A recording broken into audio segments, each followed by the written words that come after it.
हाँ, जल जीवन मिशन योजना में भ्रष्टाचार का मामला लगातार अब तूल पकड़ता जा रहा है। दरअसल ईडी की टीम में पहुंची है जल भवन मुख्यालय पर। मुख्य अभियंता शहरी और हेडक्वार्टर केडी गुप्ता के दफ्तर पर छापा अब ईडी का पड़ रहा है। स्पेशल प्रोजेक्ट मुख्य अभियंता दिनेश गोयल के ऑफिस पर भी छापा है। जेजेएम मुख्य अभियंता आर मीणा के कार्यालय पर भी कार्रवाई जारी और इसके साथ साथ अतिरिक्त मुख्य अभियंता रमेश मीणा के घर ऑफिस पर ईडी की रेड। जल जीवन मिशन योजना के भ्रष्टाचार में ये सभी आरोपी पाए गए हैं और इसीलिए अब ईडी की हर जगह, चाहे वो कोई भी हो, कोई भी उसकी नजरों से, उसकी कार्रवाई से अब नहीं बचने वाला है। जल जीवन मिशन योजना में बड़ी खबर जयपुर से आपको बता रहे हैं, जहां जल जीवन मिशन घोटाले में अभी तमाम लोगों के घरों पर, ऑफिस में ईडी लगातार कार्रवाई कर रही है। इसके पहले ही हमने देखा जल जीवन मिशन में सुबह से, क्योंकि न्यूज़ 18 राजस्थान ईडी की कार्रवाई पर पैनी नजर बनाए हुए हर एक अपडेट आप तक पहुंचा रहे हैं। और जयपुर से ये बड़ी खबर आपको ये बता दें, इसमें अपडेट ये बता दें कि अब ईडी की कार्रवाई जल भवन मुख्यालय पर भी पहुंच गई है।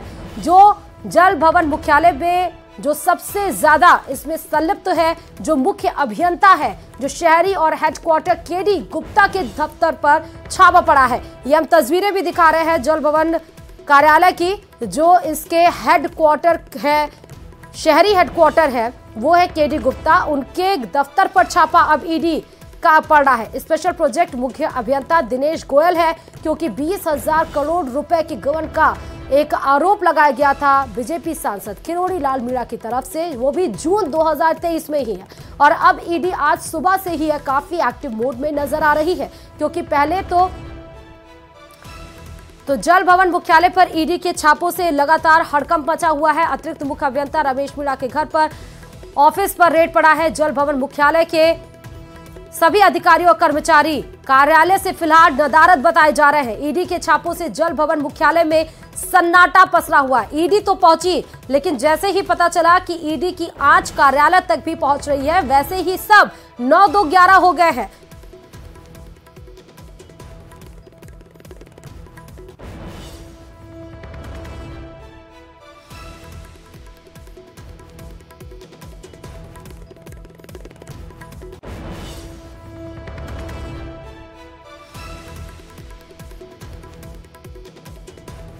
खबर पर हमारे संवाददाता राकेश खबर पर जुड़े हुए हैं। अधिकांश अधिकारी कर्मचारी दफ्तर पर ईडी की आंच अब राकेश पहुंच चुकी है, लेकिन सबसे अहम बात यह है कि ईडी वहां तक पहुंचे तब तक सभी उस कार्यालय से नदारद है, सन्नाटा पसरा है। भवन में ही खड़े हैं, हम आपको तस्वीरें दिखाएंगे कि जल भवन का जो मुख्य द्वार है वहां पर ताला जड़ दिया गया है। ईडी की टीमें अंदर जांच कर रही हैं। उसके बाद तमाम जो अधिकारी कर्मचारी हैं वो अब गायब हो गए हैं, क्योंकि ईडी के अधिकारी उनसे पूछताछ कर रहे हैं। हालांकि ईडी की जो टीम है वो जल भवन में जो चीफ इंजीनियर के कार्यालय है वहां पर जांच कर रही है। चीफ इंजीनियर जो अर्बन है केडी गुप्ता, उनके जो कार्यालय उन पर कार्रवाई की जा रही है, क्योंकि पहले केडी गुप्ता को जो है बुलाया गया था। साथ ही जो इनका रोल मुख्य रूप से रहता है कि जिस तरीके से चाहे वो रजिस्ट्रेशन का मामला हो या कार्य आवंटित करने का मामला हो, जो पेमेंट करने का मामला हो, उसमें केडी गुप्ता की मिलीभगत और अनियमितताएं सामने आई हैं और इनको ईडी ने समन देकर के दिल्ली मुख्यालय पूछताछ के लिए भी बुलाया था।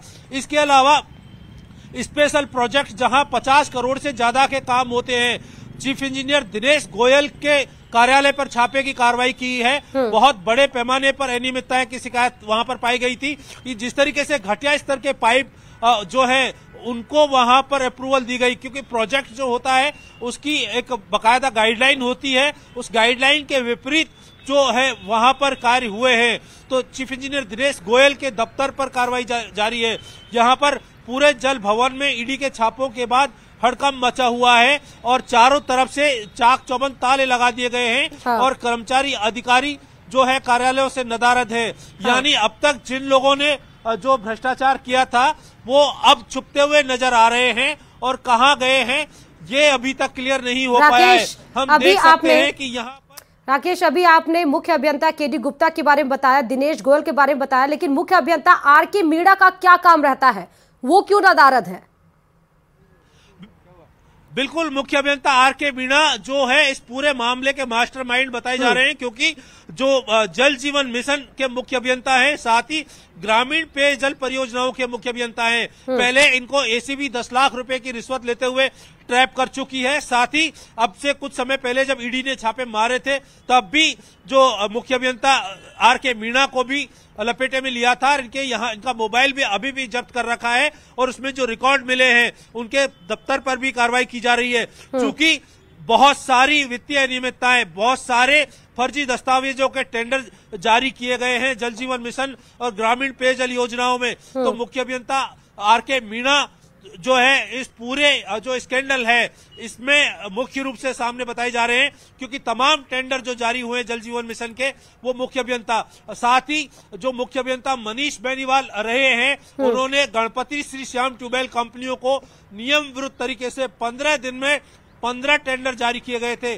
3 महीने में लगभग 70 से 75 टेंडर जारी किए थे। तो अब इन तमाम जो घोटाले हैं इनकी जांच ईडी की टीमें कर रही है। अभी 20 से ज्यादा ठिकानों पर ईडी की टीमें पहुंची हैं और जहां जांच हो रही है, इसके बाद जो दस्तावेज मिलेंगे और इन अधिकारियों से पूछताछ होगी, उसके बाद जो दूसरे अधिकारी हैं उन पर कार्रवाई होगी। मैं बताना चाहूंगा यहाँ पर कि जलदाय विभाग में इतने बड़े लेवल पर भ्रष्टाचार कभी नहीं हुआ जितना जलदाय मंत्री डॉक्टर महेश जोशी के कार्यकाल में हुआ है। यानी जलदाय विभाग में पूरी तरीके से पोपाबाई का राज चलता रहा। भ्रष्टाचार राकेश महेश जोशी से जब हमने बात की तब उन्होंने बोला कि अगर कोई इसमें लिप्त है तो उसके ऊपर ईडी एक्शन की जाए। लेकिन जो कार्यालय की तस्वीर आप बाहर दिखा रहे हैं, आप वहां पे मौजूद हैं क्योंकि, और न्यूज़ 18 राजस्थान सबसे पहले ये तस्वीर अपनी टीवी स्क्रीन पे दिखा रहा है। कार्यालय में सन्नाटा पसरा हुआ है, मुख्य अभियंता जो मेन हेड है वो सब गायब है। तो इससे क्या पता चलता है कि ये सभी जो अधिकारियों का एक पूरा नेक्सस है जल जीवन मिशन में, जो भ्रष्टाचार का पूरा नेक्सस है और जो नदारद है, उससे हम क्या निकाले, क्या मर्म निकाले उससे? बिल्कुल, देखिए एक गठजोड़ बना है सरकारी राशि को लूटने के लिए। केंद्र सरकार ने जल जीवन मिशन योजना के तहत राजस्थान की आबादी को पानी पिलाने की व्यवस्था की थी। इससे जो चूंकि राजस्थान में पानी का बहुत बड़ा संकट है और उन राज्यों की श्रेणी में आता है जहां पानी अति गंभीर श्रेणी में है, लेकिन जैसे ही जल जीवन मिशन योजना आई, इसमें ठेकेदारों और इंजीनियरों के साथ साथ अधिकारियों ने एक गठजोड़ बनाया, एक गिरोह बनाया और जो इस योजना का पैसा है उसमें जमकर लूट खसोट की है।